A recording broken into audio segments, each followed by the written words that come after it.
Naam, karibu mpendo mtazamaji wa Runinga Kivu Morning Post. Karibu kufuata habari katika lugha tukufu bora ya Kiswahili na hapa mtasari wake.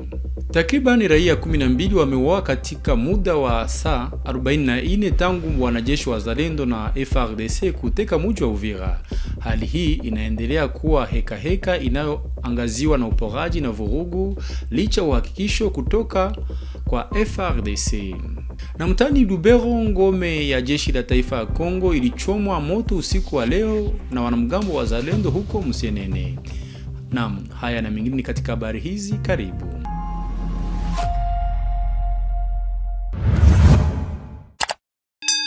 Takriban raia 12 waliuawa katika mji wa Uvira kwa muda wa saa 48 kulingana na mashirika za kiraia na vyombo vya ulinzi wa uraia. Wengi ni wahasiriwa walikuwa ni raia waliouawa na watu wenye silaha na waliovaa sare za kijeshi. Tangu Jumapili Januari tarehe 18 mwaka huu, jeshi la Kongo na vikosi vya wazalendo vimeuteka tena jiji la Uvira kufuatia kujiondoa kwa AFC M23.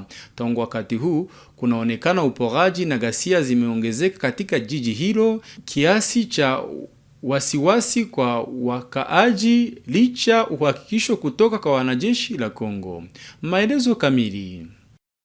Tumerikodi hivi punde ndani ya saa 48 vifo 12 vikiwemo wanawake wawili na majeuri 7 akiwemo mwanamke mmoja, bila kuhesabu unyang'anyi wa simu, ukamataji kiholela, kuwekwa kizuizini kinyume cha sheria na unyanyasaji mwingine ulioanzishwa dhidi ya raia wa kawaida katika jiji la Uvira, alieleza kwa Kivu Morning Post duru za ulinzi wa raia huko Uvira.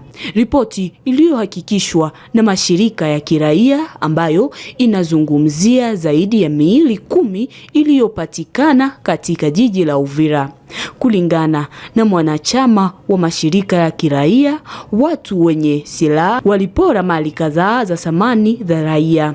Wapiganaji wa AFC M23 ambao walikuwa wameuteka mji wa Uvira mnamo Disemba mwaka 2025 walitangaza kujiondoa kwa kitengo chao cha mwisho cha ufuatiliaji na uchunguzi kilichokuwa katika jiji hilo kufuatia mazungumzo ya Doha na kwa ombi la Marekani. AFC M23 ilisema kuondoka katika mji huo na kuliweka chini ya wajibu wa jumuiya ya kimataifa. Siku iliyofuata wanamgambo wa Wazalendo na vikosi vya FARDC viliingia mjini. Mnamo Jumatatu Januari 19, FARDC ilitangaza kurejea kwao Uvira na kusema nia yao ya kupeleka tena wanajeshi wao katika eneo jirani.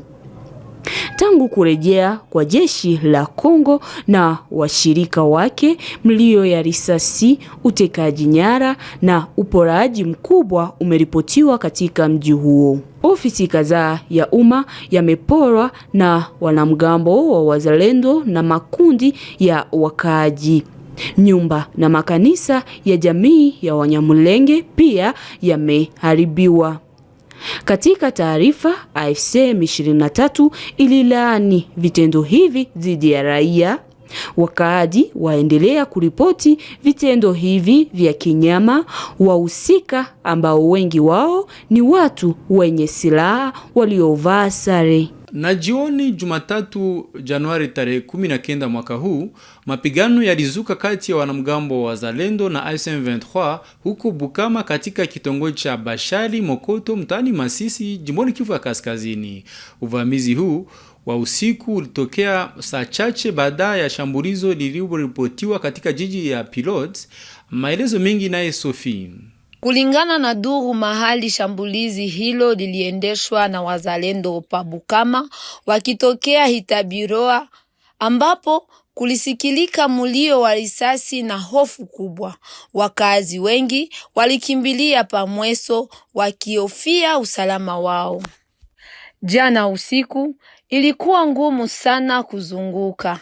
Mulio wa risasi ilikuwa kila mahali.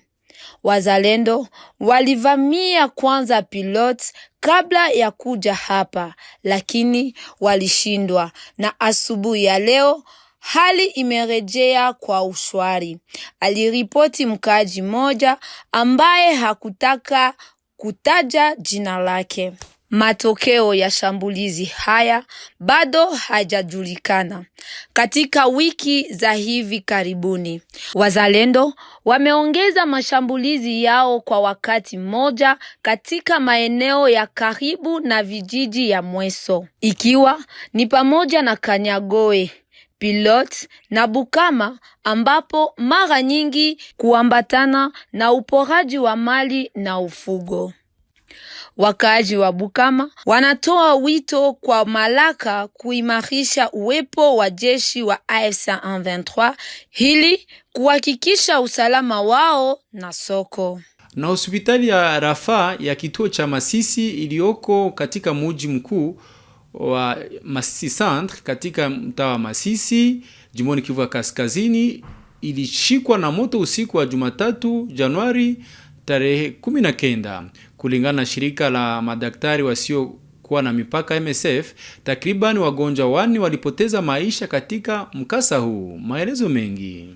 Na ngome moja ya jeshi la Jamhuri ya Kidemokrasia ya Kongo FARDC ilichomwa na moto usiku wa kuamkia Jumatatu hadi Jumanne leo pa Misevere. Kulingana na jumuiya ya kiraia ya eneo hilo, wanamgambo wa Zalendo walichoma ngombe hilo linalopatikana karibu na Musienene, mji mkuu wa usultani wa Baswa, mtani Lubero, huko tukiwa katika jimbo la Kivu ya Kaskazini. Maelezo mengi na kiongozi wa shirika la raia eneo hiyo.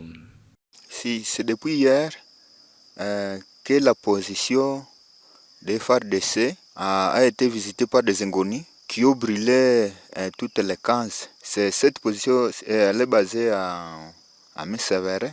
Là nous sommes à Musienene, à côté de l'EP Musienene, non loin de la ligne équatoriale. Cette position a été visitée par des inconnus, comme les FARDC étaient déjà en relèvement au niveau du territoire de Beni. Alors ils ont profité de leur absence de brûler aussi les camps. Ça c'est le deuxième cas. Il n'y a même pas 2 semaines qu'ils ont brûlé aussi un autre cas à Bosega, toujours la position des FARDC. Alors, nous sommes en train d'alerter aussi le service de sécurité sur ces faits, parce que la loi existe pour toute personne qui ne veut pas se conformer à la loi. Mais aussi nous sommes en train d'alerter sur un mouvement des hommes armés qui est en train d'être installé tout juste vers le pont Biena sur la route Musienene-Lukanga, dans la concession du général Kachova. Il y a des mouvements des hommes en armes. On ne connaît pas jusque-là leur identité et on ne connaît pas le nombre, mais c'est depuis avant-hier que cette alerte a été donnée. Mais hier, ils ont été aperçus, tout juste quelques éléments ont été aperçus juste à la barrière et ils ont demandé de l'argent, mais dans quelques minutes, ils sont rentrés à leur camp. Alors, nous sommes en train de lancer un appel à toutes les autorités militaires de bien vouloir prendre cette situation en main et trop vite afin de redresser le bar, parce que on ne connaît pas leur intention et on ne connaît pas ce qui va arriver encore demain si on ne parvient pas à bien gérer ces mouvements. Mais aussi à la population d'être très très vigilante afin de dénicher tout cas suspect. S'il y a un cas suspect, de faire signe aux autorités, aux services de renseignement, afin de voir dans la mesure du possible de recadrer le tir. Il se pourrait que ce soit des Wazalendo, mais on ne connaît pas si c'est quel groupe Wazalendo ou s'ils proviennent d'où, c'est quelle leur identité. Tout ça, on ne connaît pas encore, mais la chose qui est sûre est qu'ils se sont déjà installés. Donc, à côté du pont bien à route Lukanga Musienene. Na gavana wa jimbo la Chopo alitoa ujumbe kwa wakaaji wa muji wa Kisangani baada ya ziara yake Jumatatu hii kwenye kituo cha kuanzilisha umeme la Chopo. Pole Lendongolia hapa anaeleza. Chers frères et sœurs de la Chopo, comme je viens de vous dire, et donc je suis à la SNEL, j'ai constaté les travaux avancent et la machine tourne déjà, et donc actuellement les deux machines sont à bon niveau. Le problème qu'on a, c'est que les deux machines ne veulent pas tourner simultanément, comme vient de dire le technicien. C'est eux qui disent sur le plan technique. Mais moi j'apprends des choses, comme je viens de le dire. Et nous n'allons pas céder à cela. Comme vous avez besoin de l'électricité, j'en ai besoin également. Et donc nous avons tous besoin, la ville a besoin de l'électricité.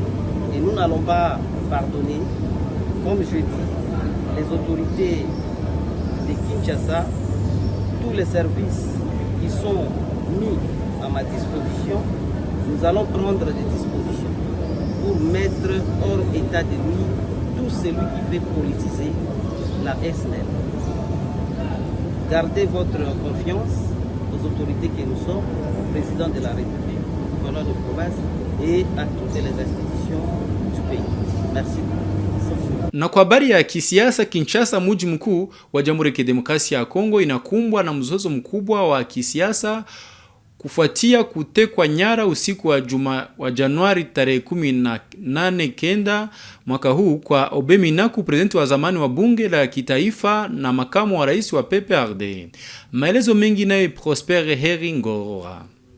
Duru kadhaa za nyumbani mkiwemo Sauvons la RDC zinaeleza ya kwamba Bwana Minaku alikamatwa nyumbani kwake na watu wenye silaha nzito akiwa mbele ya mke wake na kapelekwa mahali pasipojulikana. Katika tangazo, shirika Sauvons la RDC inasema ya kwamba ile inakuwa kikwazo isiyokuwa ya maana dhidi ya kinara wa upinzani na ikiita jumuiya ya kimataifa kujihusisha. Sauvons la RDC ilisema ya kwamba kutekwa nyara kwa yule kinara wa upinzani kisiasa kunadhihirisha ya kwamba kwa sasa nchini Kongo hakuna sheria na kwamba kazi za serikali zinatekwa kimabavu na mtu mmoja ambaye anajidai kuwa anaweza fanya lolote lile. Viongozi wa Sauvons la RDC wanasema ya kwamba tendo hilo la kupelekwa mahali pasipojulikana kwake Obeminaku inakuwa udikteta, na ikisema ya kwamba serikali ya sasa inamtesa kila mtu ambaye hatafute kuwaunga mkono. Sauvons la RDC ilijulisha ya kwamba itapambana na udikteta ikihakikisha ya kwamba itashinda udikteta ambao unakuwa ukisimikwa nchini Jamhuri ya Kidemokrasia ya Kongo. Kundi hilo la Sauvons la RDC linataka waafiki kwa ngazi za kimataifa na mashirika za haki za binadamu kujihusisha ili kurudishwa kwa nchi ya sheria nchini Jamhuri ya Kidemokrasia ya Kongo. Tukio hili la hivi karibuni linajiri huku kukiwa mvutano nchini Kongo ambao unaendelea pa Kinshasa, ambapo mara nyingi kuna kamatwa kwa watu wanaokuwa karibu ya aliyewahi kuwa rais wa Jamhuri ya Kidemokrasia ya Kongo Joseph Kabila. Naam, hapo ndipo tunatia nukta kwa habari hizi katika lugha tukufu bora ya Kiswahili kwenye runinga yako Kivu Morning Post. Tunakualika kuendelea kusupport na kulike na kushare habari hizi. Tuonane baadaye. Asante.